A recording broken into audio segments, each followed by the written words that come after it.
하나님 말씀은 신약성경 베드로전서 2장 9절로 12절입니다. 우리 한 목소리로 읽겠습니다. 베드로전서 2장 9절로 12절 말씀까지 보겠습니다.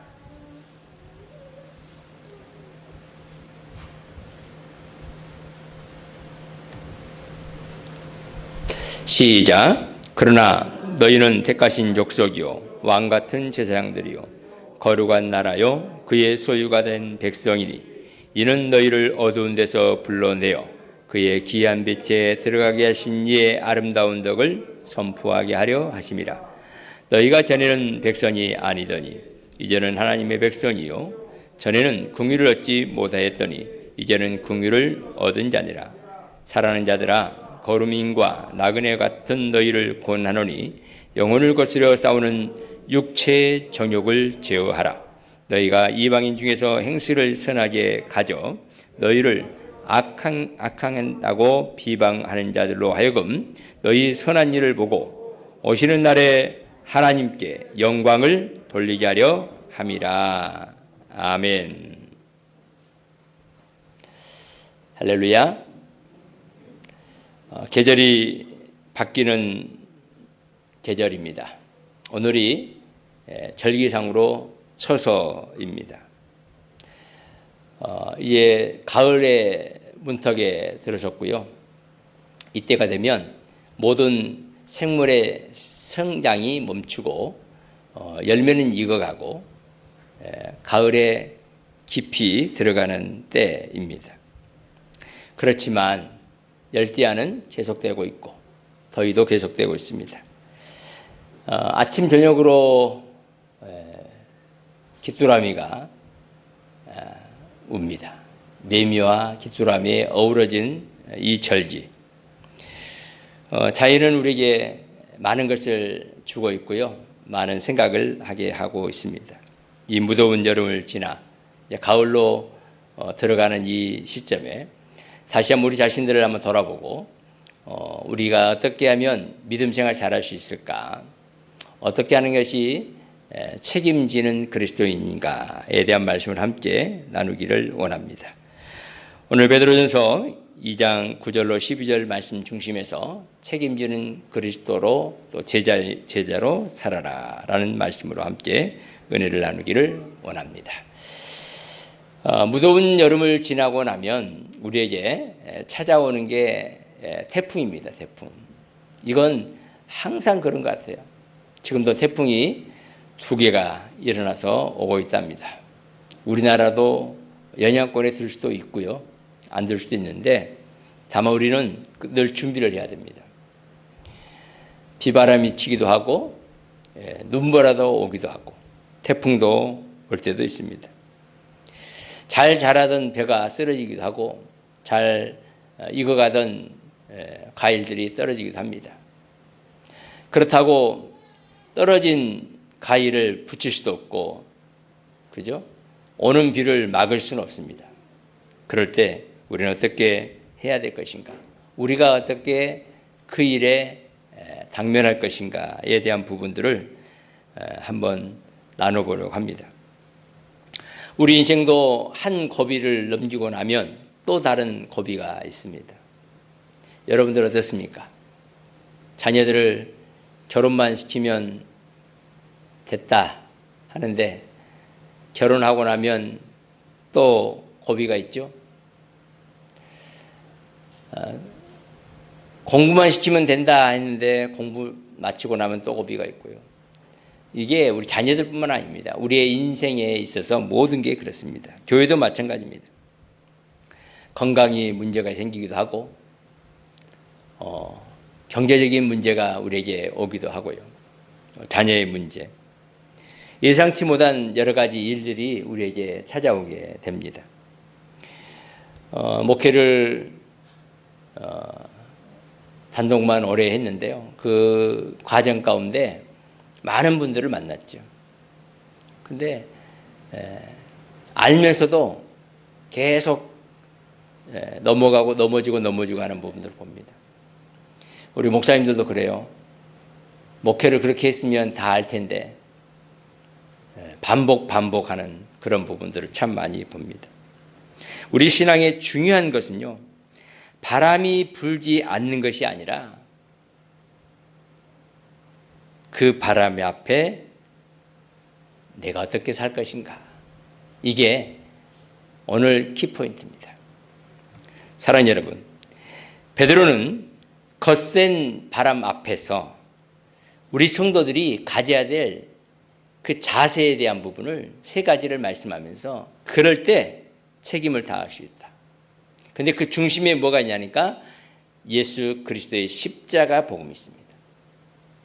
그 십자가 복음을 중심해서 나는 누구인가, 왜 부르심을 받았는가, 그리고 나는 세상에서 어떻게 살아야 되는가, 이 세 가지 책임, 이 물음 앞에 내가 책임지는 그리스도인으로, 책임지는 제자로 살아갈 수 있다는 사실을 우리에게 가르쳐주고 있습니다. 나는 누구에게 이 십자가를 바라보면서 살아가고 있는가, 왜 부르심을 받았는지 이 십자가는 우리에게 가르쳐주고 있습니다. 어떻게 살아야 하는지도 이 십자가는 우리에게 가르쳐주고 있습니다. 그렇다면 십자가 복음을 받은 사람이 가장 먼저 해야 될 것이 무엇이 있을까? 그 물음이 뭘까가 첫 번째, 나는 누구인가입니다. 제가 전에 이 말씀을 여러분들에게 전할 때는 나의 정체성에 대한 부분을 말씀 많이 했고요. 했는데 오늘은 이 십자가로 나 자신을 한번 증명해 보이고 또 그런 내가 어떻게 살아야 될 것인가에 대한 말씀으로 한번 접목해 보려고 하고 있습니다. 한번 같이 읽어보겠습니다. 그러나 너희는 택하신 족속이요 왕같은 제사장들이요 거룩한 나라요 그의 소유가 된 백성이니 이는 너희를 어두운 데서 불러내어 그의 귀한 빛에 들어가게 하신 이의 아름다운 덕을 선포하게 하려 하심이라. 그 십자가의 은혜로 우리가 하나님의 백성 되었다는 사실을 인식하는 게 중요합니다. 내가 누구냐? 나는 김상렬입니다. 여러분, 이건 누구나 할 수 있는 대답입니다. 그런데 우리 크리스찬들은, 주님의 제자는 오늘 베드로전서 2장 이 9절의 말씀을 딱 붙잡아야 됩니다. 당신은 누구입니까? 라고 하면 네, 저는 하나님의 택함 받은 백성입니다. 선택된 백성입니다. 나는 왕같은 제사장입니다. 나는 거룩한 존재입니다. 나는 하나님이 십자가 값으로 나를 산 하나님의 것입니다. 여러분, 이게 정확하게 인식만 되어지고 선포만 되어진다면 정말 누구도 감당할 수 없는 나 자신인 것을 우리는 바라볼 수 있습니다. 우리가 착해서 나를 택함 받은 게 아닙니다. 내가 의로워서, 내가 무언가 열심히 해서 하나님의 자녀가 된 게 아니에요. 여러분, 기억해야 됩니다. 여기 서 있는 목사만 거룩한 왕같은 제사장이 아닙니다. 예수 그리스도의 피로 구원함을 받고 예수 그리스도의 피값으로 산바된 여러분들은 다 거룩한 하나님의 소유된 백성이라는 사실을 믿으시기를 주님의 이름으로 축원합니다. 본래 우리는 죄인이었습니다. 로마서 3장 23절은 이렇게 말씀합니다. 모든 사람이 죄를 범하였음에 하나님의 영광에 이르지 못하다니. 이 죄의 문제를 해결하기 위해서 무언가 책임이 따라야 되는데 예수님이 그 책임을 지신 겁니다. 그 주님이 어떻게 지셨는지에 대한 부분을 2장, 베드로전서 2장 24절에는 말씀하고 있습니다. 우리 같이 한번 읽어볼까요? 친히 나무에 달려 그 몸으로 우리 죄를 담당하셨으니 이는 우리로 죄에 대하여 죽고 의에 대하여 살게 하려 하심이라. 저가 채찍에 맞음으로 너희는 나음을 얻었나니 말씀하고 있습니다. 할렐루야. 우리의 의로움, 우리의 착함, 우리의 충성, 우리의 헌신으로 죄 문제가 해결된 게 아니라 주님이 친히 죄를 담당하심으로 죄 문제를 다 해결해 줬다는 사실을 우리에게 가르쳐 주고 있습니다. 우리가 죽어야 될 그 자리에, 우리가 값을 지불해야 될 그 자리에 주님이 값을 지불해 주시고 우리를 증명해 준 거예요. 보증해 준 겁니다. 너는 누군지 아느냐? 내가 책임져 준 내 사람이야. 내가 너를 샀어.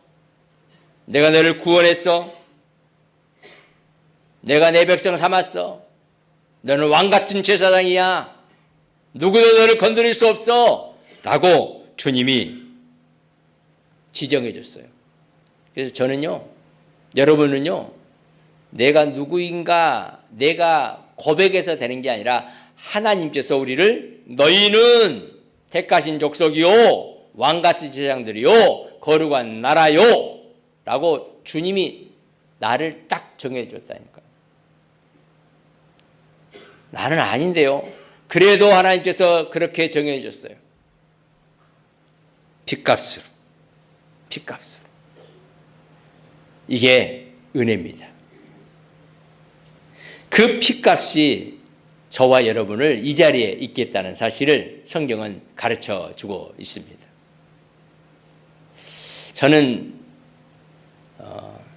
어릴 때 그런 생각을 했어요. 나는 괜찮은 집안에 태어났다.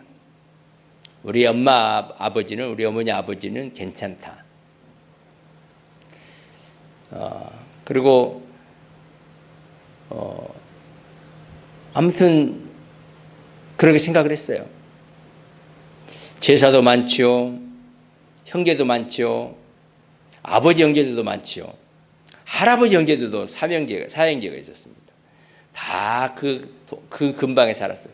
친척이 모이면 50명, 60명씩 모이는 거예요. 그러니 괜찮죠?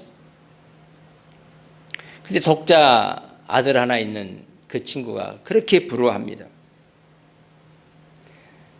근데 이 친구가 더 부러워한 게 있었어요.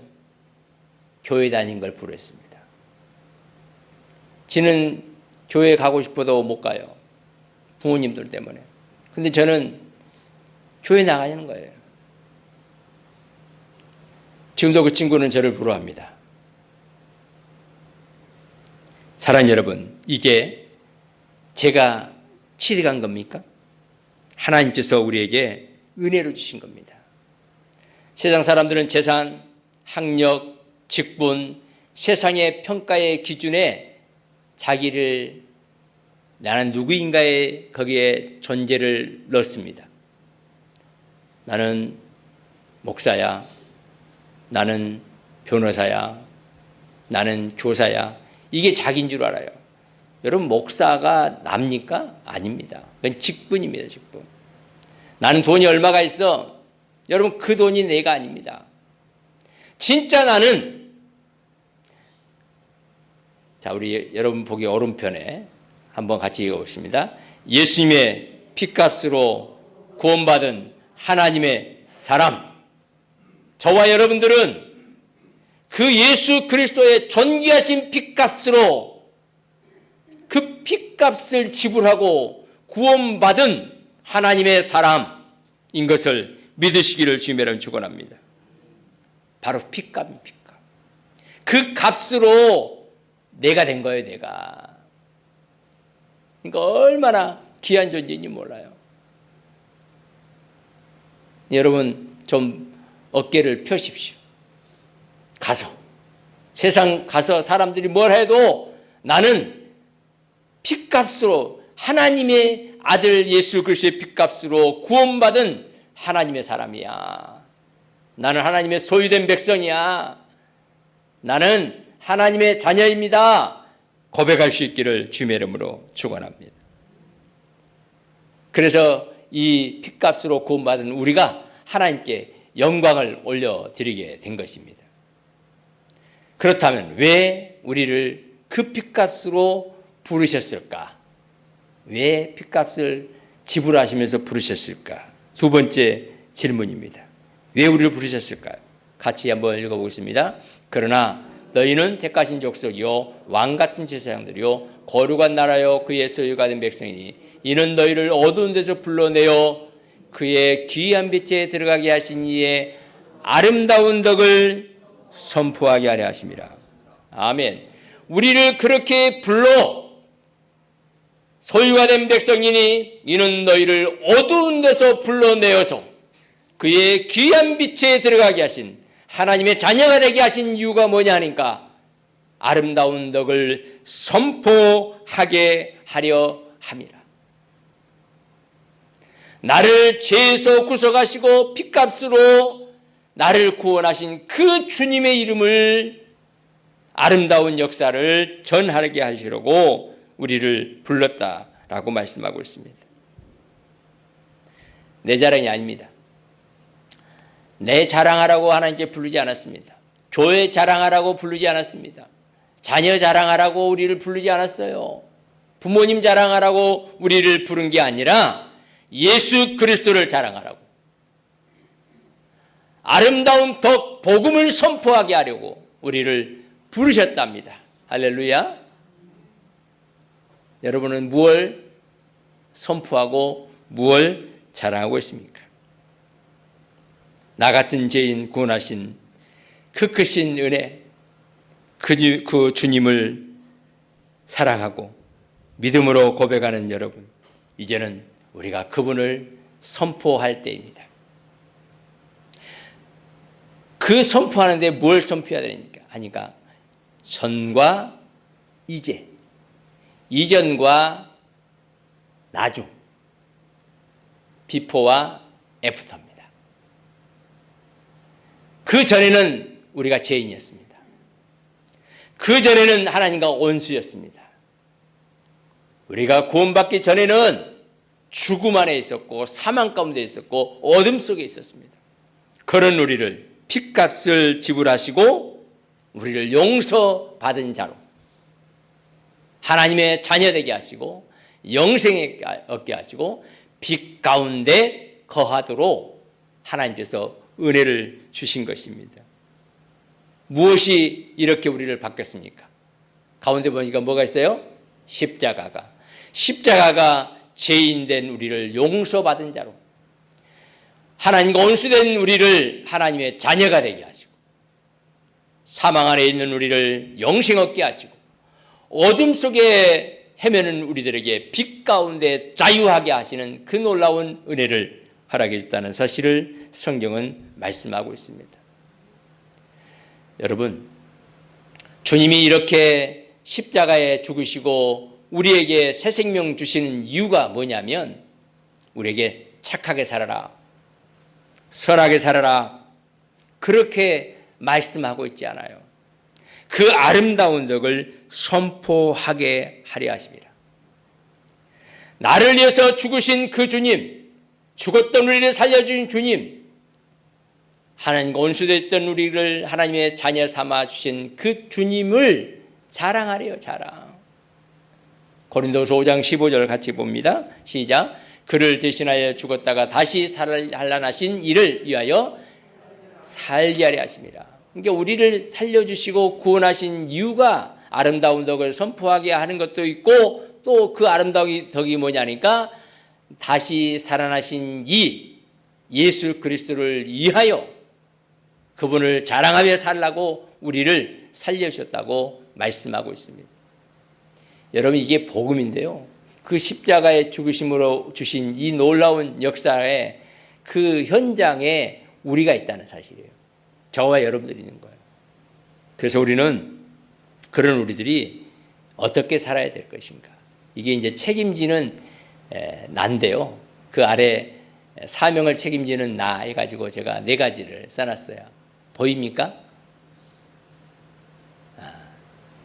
보인 대로 한번 읽어보세요. 시작. 가정에서 복음을 보여주고, 교회에서 충성하고, 이웃에게 사랑을 나누고, 복음을 전파하는 거예요.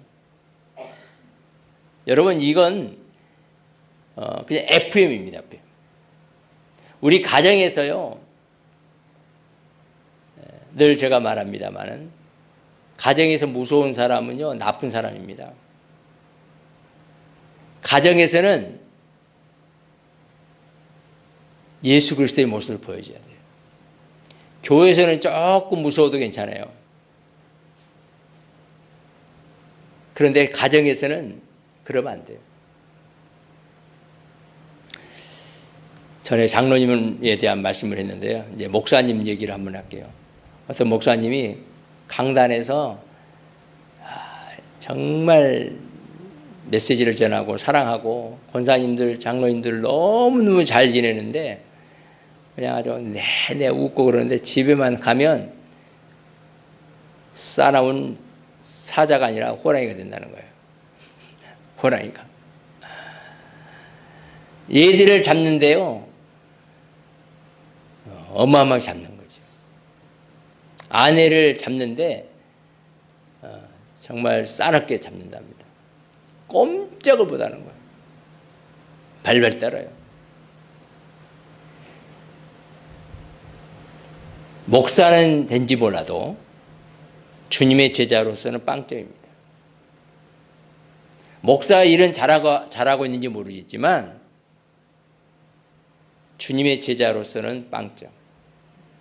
여러분 가정에서 복음을 보여줘야죠. 혹시 애들이 잘못하면 품어줘야 되죠. 사랑해줘야 되죠. 아내가 혹시 잘못했다면, 근데 아내가 잘못할 일이 있겠어요?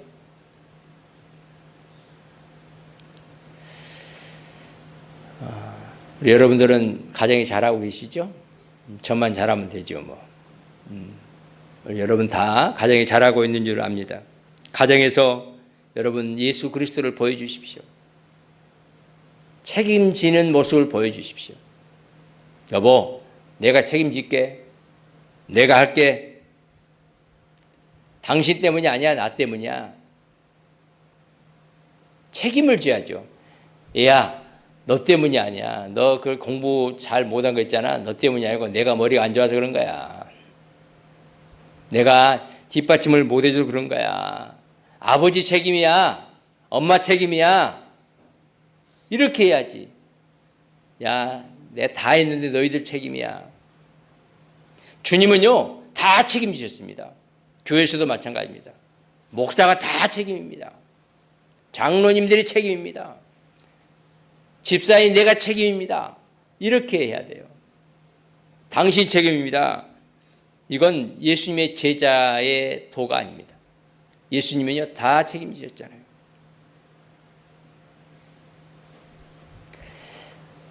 이 책임지는 것은요, 사랑입니다. 책임지는 게 사랑입니다. 책임 안 지는 건 사랑이 아니에요. 제가 책임 혹시 못 지겠다면 죄송합니다. 더 책임지겠습니다. 다 책임져야 돼요. 빚도 책임지십시오. 건강도 책임져야 돼요. 내 아내의 건강은 내가 챙기겠습니다. 내 자녀들의 앞날은 내가 책임지겠습니다. 이런 마음을 가지고 하나님 기도하면서 나가면 하나님 반드시 은혜를 허락해 주시리라고 믿습니다. 그런데 이 십자가 복음으로 책임을 다한다고 하면서 우리 삶으로 보여줘야 되는데 그러지 못할 때가 참 많죠. 그래서 어떻게 하면 세상 속에서 살아가야 되고 책임을 다할 것인가, 이 부분을 세 번째 한번 보겠습니다. 우리 한번 같이 읽어보겠습니다. 사랑하는 자들아, 거루민과 나그네 같은 너희를 권하노니 영혼을 거스려 싸우는 육체의 정욕을 제어하라. 12절, 너희가 이방인 중에서 행실을 선하게 가져 너희를 악행한다고 비방하는 자들로 하여금 너희 선한 일을 보고 오시는 날에 하나님께 영광을 돌리게 하려 함이라. 아멘. 베드로는 두 가지를 말하고 있습니다. 자신을 다스리는 것과 하나 더 선한 행실에 대한 말씀을 하고 있습니다. 이 부분을 도덕적인 삶으로, 행실로 보면 안 돼요. 착한다? 이렇게 하라고 하는 게 아닙니다. 이 십자가 모양은 예수 그리스도를 닮으라는 어떤 메시지입니다. 문제가 생겼을 때 십자가를 생각하십시오. 어떻게 살아야 되는가? 십자가로 살아야 되겠다. 가정에서도 그렇고 우리 일터에서도 그렇고 교회에서도 마찬가지입니다. 이 십자가는요, 위에가 순종이죠. 순종. 하나님 앞에 순종하는 겁니다. 예수님이 순종했죠. 십자가에 매달릴 전에 예수님이 그렇게 기도하죠. 하나님, 좀 앉으면 안 됩니까? 아버지, 저 안 하면 좋을 것 같은데요. 그러니까 하나님 하라고 그러죠. 그래서 아버지 뜻대로 하겠습니다 하고 순종합니다. 그리고는 용서합니다. 다 용서합니다. 그리고 모든 걸 다 내어줘요.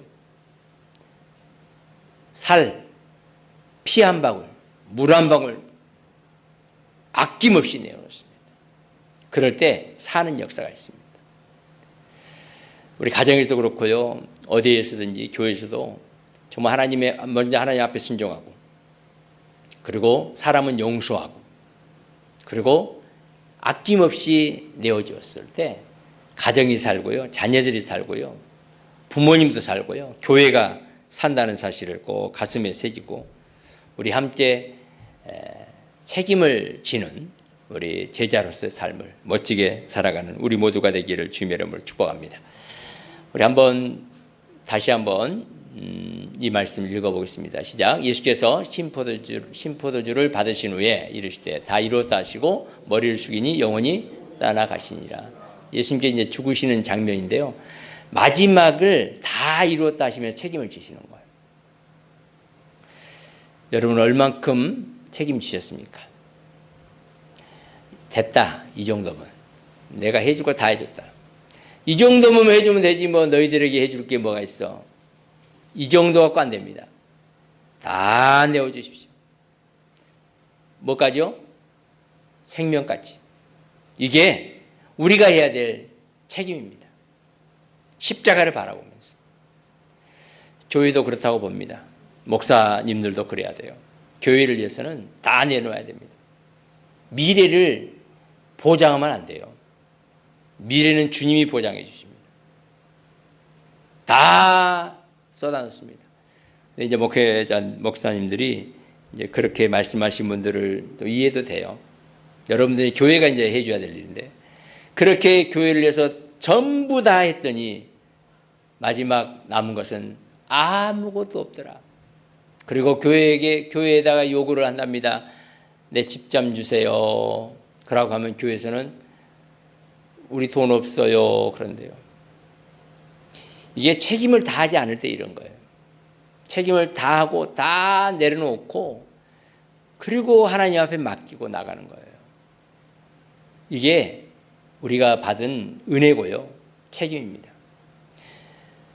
뭘 해라라고 하는, 어떻게 하십시오라고 하는 책임을 묻는 게 아니에요. 다 할 때 주어지는 하나님의 은혜라고 봅니다. 저는 이렇게 한번 고백했으면 좋겠습니다. 한번 같이 고백하겠습니다. 주님, 십자가에서 저를 끝까지 책임져 주셨으니 저도 주님이 맡기신 삶을 책임지겠습니다. 가정을 사랑하고 교회를 섬기고 이웃을 돌아보고 복음을 전하겠습니다. 이 은혜가, 이 고백이 저와 여러분들에게 있어지기를 주님의 이름으로 축원합니다. 좋으신 하나님 감사합니다. 십자가에서 우리를 위해서 책임을 다하셨고 다 내어놓으셨던 주님, 그 주님을 바라보고 우리들도 책임을 다하게 하시고 다 내어놓게 하셔서 책임지는 제자로 멋지게 살아가서 주님 앞에 섰을 때 잘했다 칭찬받는 우리 모두가 되게 하시옵소서. 한 주간도 주님의 제자로 멋지게 책임지며 살아가는 귀한 종들이 되게 하옵소서. 예수 그리스도 이름으로 간절히 기도드리옵나이다. 아멘. 지금은 우리를 위하여